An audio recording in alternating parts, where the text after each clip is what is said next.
नमस्कार, superfast top 10 news में आपका स्वागत है। मैं हूं आपके साथ समीक्षा दादीज। आइए बात करते हैं आज की तमाम ताजा खबरों पर। आगामी लोकसभा चुनाव के लिए भारतीय जनता पार्टी ने हिमाचल प्रदेश की मंडी सीट से कंगना रनौत को मैदान में उतारा है। कंगना ने अपने लोकसभा क्षेत्र में पहुंचकर रोड शो किया और जनता से मुलाकात की।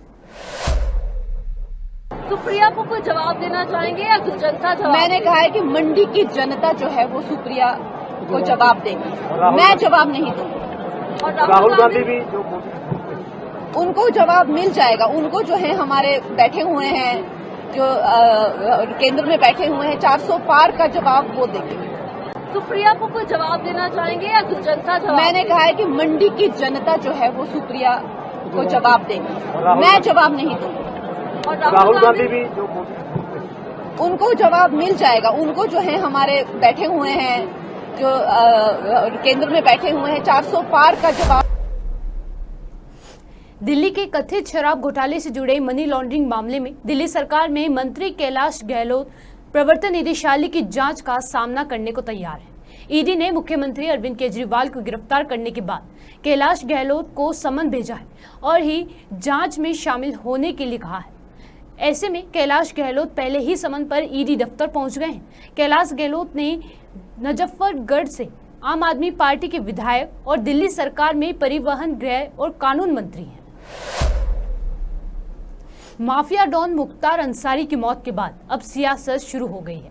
एआईएम के मुखिया असदुद्दीन ओवैसी ने करारा वार किया है और शुक्रवार को कहा कि आखिर किसकी न्यायिक हिरासत में कैसे मौत हो गई, इसकी जांच तो होनी ही चाहिए। असदुद्दीन ओवैसी ने यह भी कहा कि परिवार जो भी कह रहा है उस पर विचार करने की जरूरत है। इस दौरान उन्होंने अतीक अहमद को याद किया और कहा कि ये दूसरा वाकया है। इंक्वायरी हो और जो फैमिली कह रही है उसको सीरियस लेने की जरूरत है। एक आदमी तो मर गया जो जुडिशियल कस्टडी में है, ठीक है, कोर्ट ने उनके ऊपर सेंटेंस दिया, मगर आपकी कस्टडी में है, जुडिशियल कस्टडी में है। और ये तो दूसरा वाकया है। रूल ऑफ लॉ से देश यूपी चलना चाहिए, रूल ऑफ गन से नहीं चलना चाहिए। सर, जो मुख्तार अंसार की मौत हुई उस पर आपका क्या कहना है? आप कह रहे हैं मतलब इस पे बहुत सारा राजनीति हो रहा है और कह रहे हैं कि उनके बेटे का ये कहना है कि पॉइजन देके उनको मारा गया। आपका क्या कहना है सर? देखिए, जब किसी भी डिसीज के फैमिली मेंबर कोई बात कहते हैं तो उसको आपको सीरियस लेने की बहुत जरूरत है। और अगर आप देखेंगे सुप्रीम कोर्ट में भी वो लोग गए थे जिसमें उन्होंने इस एप्रीहेंशन का इजहार किया था उस फैमिली ने कि उनको प्रिजन में ही मार दिया जाएगा, कि कोई अंदर आएगा। और फिर सुप्रीम कोर्ट को उत्तर प्रदेश की सरकार ने ये बताया कि उनकी हिफाजत की जाएगी, उनकी जान की। और जब उनकी फैमिली कह रही है कि उनको स्लो पॉइजन दिया गया है जिसकी वजह से उनकी मौत हुई है, और उनके बड़े भाई जो एमपी हैं वो ये कह रहे हैं कि जिस जेल से अस्पताल को लेकर गए वहां पर वो कंसर्न डॉक्टर्स नहीं थे जो पॉइजन उनको दिया गया, और उसके बाद उनको फौरन एक दिन के अंदर या 2 दिन के अंदर वापस हॉस्पिटल जेल भिजा दिया गया, जिससे उनकी मौत वाकई में हुई है। तो मैं ये चाहूंगा कि इसकी एक सही तरीके से इंडिपेंडेंट इंक्वायरी हो और जो फैमिली कह रही है उसको सीरियस लेने की जरूरत है। ये दूसरा ऐसा वाकया हम देख रहे हैं कि एक कन्विक्टेड प्रिजनर को जुडिशियल कस्टडी में उनकी मौत हुई है। एक को तो शूट आउट हुआ, अब यहां पर स्लो पॉइजन जो उनकी फैमिली कह रही है उससे उनकी मौत वाकई में हुई है। सर, तो मतलब इस पे जो पॉलिटिक्स हो रहा है, राजनीति हो रहा है, इस पे आपका क्या कहना है? क्योंकि देखिए पॉलिटिक्स का सवाल नहीं है। क्या पॉलिटिक्स हो रही है?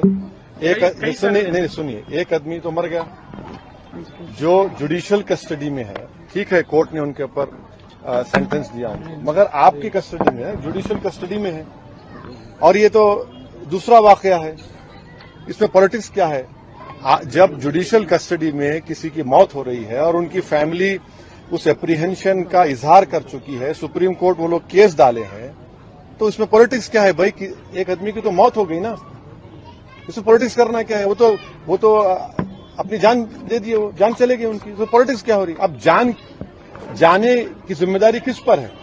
इसमें पॉलिटिक्स क्या करना है? इसमें तो सच्चाई को जानना है, जस्टिस करना चाहिए। लगता है कि उत्तर प्रदेश जेलों में सुरक्षा नहीं है sir.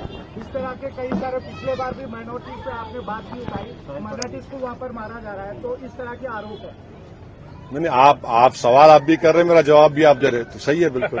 Sir one last question, your क्या सुरक्षा नहीं है क्या उत्तर नहीं, अब देखिए, अगर कोई हथकड़ी में 2 प्रिजनर्स हैं और उनको पुलिस के सामने उनको गोली चला दी जाती है, और अगर कोई वहां के मुख्यमंत्री के बारे में कुछ फेसबुक पे अनाप शनाप बकले, तो 48 घंटे में आप पहुंच जाते उसको। ये क्या हो रहा है, ये कैसे हो रहा है? रूल ऑफ लॉ से देश यूपी चलना चाहिए, रूल ऑफ गन से नहीं चलना चाहिए।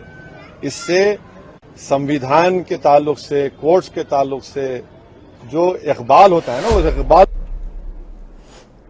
तेजस्वी यादव के बयान पर बिहार के पूर्व मुख्यमंत्री जीतन राम मांझी ने कहा कि पिछली बार बिहार में 39 लोकसभा सीटें एनडीए ने जीती थी, इस बार 40 में से 40 सीटें जीत कर बताएंगे। फिर तेजस्वी यादव ने एक बयान दिया है, जब दिल्ली से वो लौटे अपनी बेटी का बर्थडे करके, उन्होंने बोला कि इस बार जो चुनाव होगा वो बिहार के लिए ऐतिहासिक होगा और बहुत ही अचंभित होगा। वो बोल रहे हैं, हम भी तो बोल रहे हैं कि गत बार जो हुआ था 39 सीट एनडीए ने जीता था, इस बार 400 के 400 सीट में तो अचंभित होने वाला रिजल्ट हो जाएगा। नरेंद्र मोदी जी 400 सीट पार करेंगे और तीसरी बार भारत का प्रधानमंत्री बनेंगे, तो ये तो बात चमत्कारिक होगी ही। हम उनके बात से सहमत हैं, लेकिन वो अपने पक्ष में सोचते हैं, वो नहीं है, वो उनके पक्ष की नहीं, विपरीत बात होगी जो एनडीए के पक्ष में। आगामी लोकसभा चुनावों से पहले देश भर की राजनीति में हलचल मची हुई है। इसी बीच भारत के पूर्व गृह मंत्री और कांग्रेस के वरिष्ठ नेता शिवराज पाटिल के घर में सेंध लग गई है। शिवराज पाटिल की बहू अर्चना पाटिल चारूरकर बीजेपी का दमन थाम लिया है। अर्चना पाटिल ने आज मुंबई में महाराष्ट्र के उप मुख्यमंत्री देवेंद्र फडणवीस की मौजूदगी में पार्टी की सदस्यता ग्रहण की। बीजेपी ज्वाइन की है, कोई वजह नहीं, मुझे काम करना है। मैंने 30 साल सामाजिक क्षेत्र में काम किया, अब मुझे राजनीतिक क्षेत्र में काम करना है, यही वजह है बस। लगातार कांग्रेस के नेता है रहे हैं, वो बीजेपी ज्वाइन कर रहे हैं, आप भी रहे हैं, क्या कहेंगे आप? मैंने कांग्रेस में कोई आधिकारिक तौर पे काम नहीं किया है, तो मैंने कोई छोड़ के नया कुछ नहीं किया है। ये मेरा श्री गणेश है आज पहली बार। प्रधानमंत्री मोदी जी का क्या काम आपको?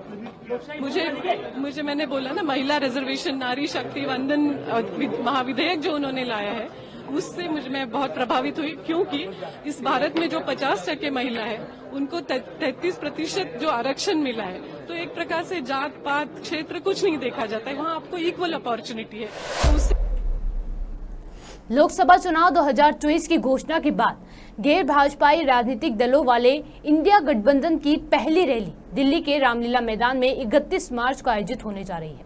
रैली के लिए दिल्ली पुलिस में मंजूरी भी मिल चुकी है।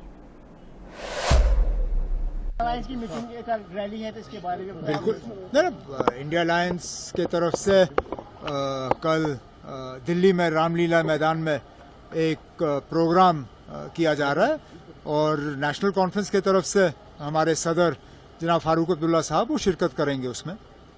सर, अफवाहों का बाजार गर्म है, उमर साहब इलेक्शनों में अफवाहों का बाजार इसी तरह चलता है। इलेक्शन लड़ूंगा नहीं लड़ूंगा, कहां से लड़ूंगा, ये मेरा जाती फैसला नहीं है, ये नेशनल कॉन्फ्रेंस का फैसला होगा।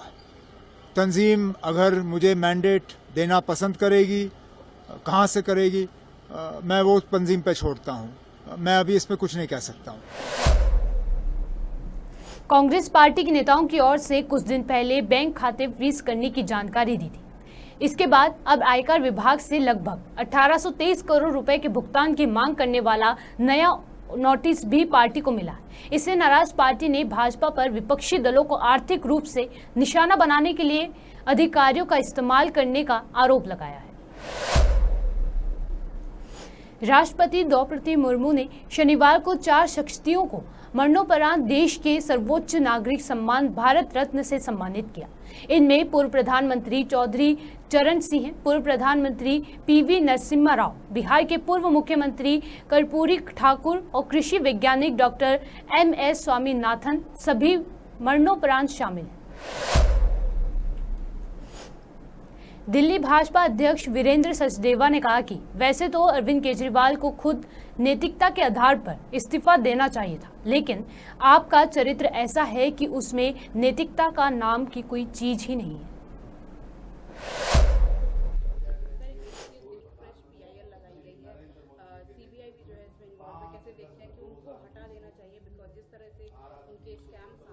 देखिए, वैसे तो अरविंद केजरीवाल को खुद नैतिकता के आधार पर इस्तीफा देना चाहिए था, लेकिन आम आदमी पार्टी का चरित्र ऐसा है कि इसमें नैतिकता नाम की कोई जगह है नहीं।